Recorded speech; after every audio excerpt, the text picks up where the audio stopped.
I think it's fair to start this conversation with you by sharing that not very long ago I was what some call illegal alien in this country, and what I would call dreamers or undocumented immigrant youth and young adults.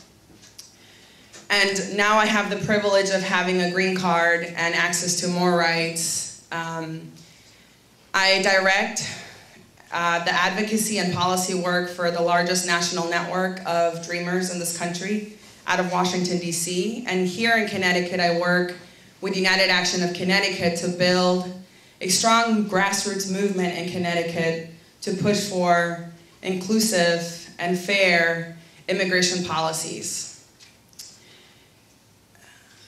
But for many years, since I was 10 years old, I had been in the United States, moved here because I lost my leg when I was 2.5 in Peru and sought medical treatment here. And didn't know I was undocumented until the end of my high school career. And right around the time when Danbury 11 was happening and people were being racially profiled in Danbury, very close to where I grew up, I began to internalize what it meant to be undocumented in the United States. What it meant to not have all of your rights, to not have access to a driver's license, and to at any moment be able to get picked up by the police and not really push for rights. Or so I thought that was the truth and the way that things had to be. And then I was introduced to this beautiful movement where I learned that when we push, when we challenge, and when we transgress and expose what's going on, we have the power and wonderful opportunity to expose and to change things. And so the United States has long been defined as a nation of immigration, which has of course been embraced and promoted by President Obama, most notably perhaps by his June 15th announcement of deferred action for childhood arrivals, where he has granted temporary reprieve to dreamers and also a work permit. It's also important to note that this president has been described as deporter-in-chief, where in his first term, the United States has become a nation of record-breaking deportation, where nearly 1.6 million immigrants have been removed in the last 4 years. Nearly 1/2 of those deported had no criminal convictions or had only misdemeanor convictions, including minor traffic offenses. The unprecedented deportation rates under the Obama administration have come at a time when illegal immigration has fallen to its lowest level in decades, and violent crime in every region of the United States has dropped to the lowest level in nearly 40 years. Under the president's first term, the United States has increasingly become a nation where American families are being permanently torn apart.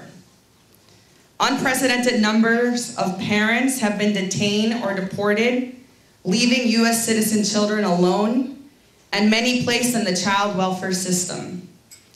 In the first half of 2011 alone, over 46,000 parents were deported.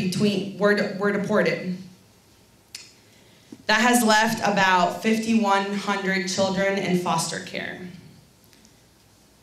Under the president's first term, the Department of Homeland Security, Customs and Border Protection has grown until the single largest law enforcement agency in the nation.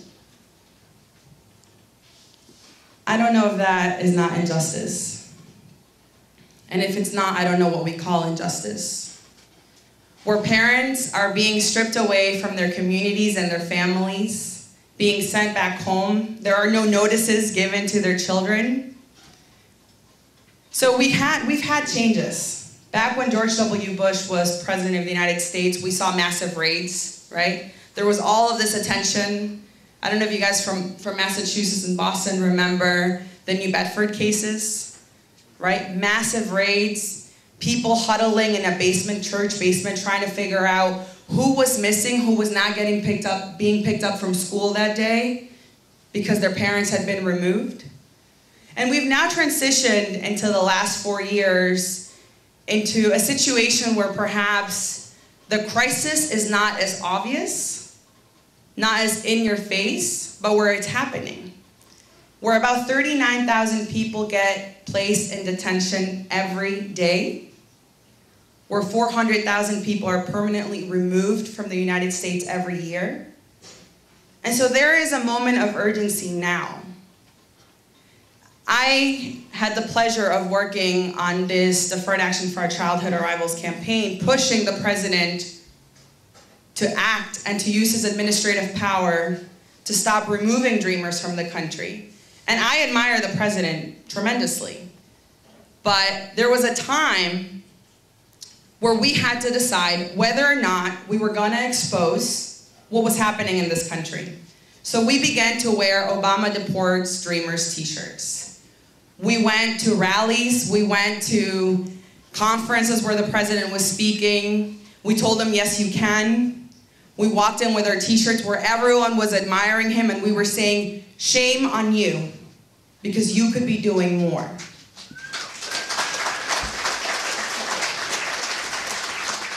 And we saw in 2011, in June of last year, the administration came out with the Morton Memo. And the Morton Memo, for those of you who don't know, was supposed to classify and to prioritize the removal of criminals, in quotation marks. So where individuals who were, just living their day-to-day lives in the United States were not as easily removed from the country. Law enforcement to act as immigration officials. And I don't think it's fair to just sit up here and shame the president. I also think it has a lot to do with the Congress that we have. So when President Obama just recently wanted to do away with 287G or to not renew these contracts or agreements, Congress said no. And actually, we're going to give you more money to do that, right? So we're looking at what the House looks like, what Republican obstructionism looks like, and I think also the cowardice of some of our Democrats in the House and in the Senate. So I'm here to talk about these different parts of the government. But I don't want to leave people with this kind of sour feeling that nothing is possible, that everything is terrible, because I don't agree with that. I think that there's a moment of urgency whenever a parent looks at his child and says, I may not come home today. This is who you have to call if that happens. There is a moment of urgency when a father or a mother finds that they have to find out who their most trustworthy friend is and ask them to take care of their child in case they don't get to come home that day. That is the impact that secure communities is having in our country. That is the impact that 287G agreements is having in our country. So many of the speakers here talked about what is happening in these communities. What you're seeing in communities is the break of trust between individuals or communities and local law enforcement. So people who go to their work and are sexually abused are not giving fair wages, have no one to turn to, or fear turning to law enforcement because they may be deported, or a mother who is physically and sexually abused by her partner cannot call the cops because she fears getting deported, or people who fear leaving their home. This is what happened in Connecticut in February of this year. Immigrants calling each other and trying to figure out whether or not they could it was safe to step out of their homes. But I talked about the urgency of now because I think that we have a beautiful moment and beautiful opportunities to expose and to fight for change. That's what happened with Deferred Action for Childhood Arrivals. I think now we have an Obama 2. I'm happy to see that because his opponent was advocating for policies that push people to self-deport, to make the conditions so impossible for people to live a life of dignity that they would opt to leave this country on their own. And I also feel that we have an opportunity to push for more in 2013. And I don't mean just legislatively, I think also administratively. So to think creatively about ways to solve the problem and to not always be waiting for Congress to act. To look at the president and say, and remind him, you have the legal authority to do X, Y, and Z, whatever it is that you're thinking about for your issues. Use your power. Be bold.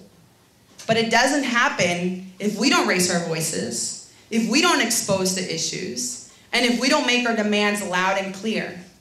It takes more than being in the streets. It takes organizing our local communities, our neighbors, and talking about our stories and the stories of the people who may not have found their voice yet. So I leave you saying that I understand the urgency of now, that I'm also very aware of all of the injustices that are taking place as I speak, but that I'm also very optimistic for what tomorrow may look like, because I've seen change happen before my eyes, because I know that together we can make something better. Thank you.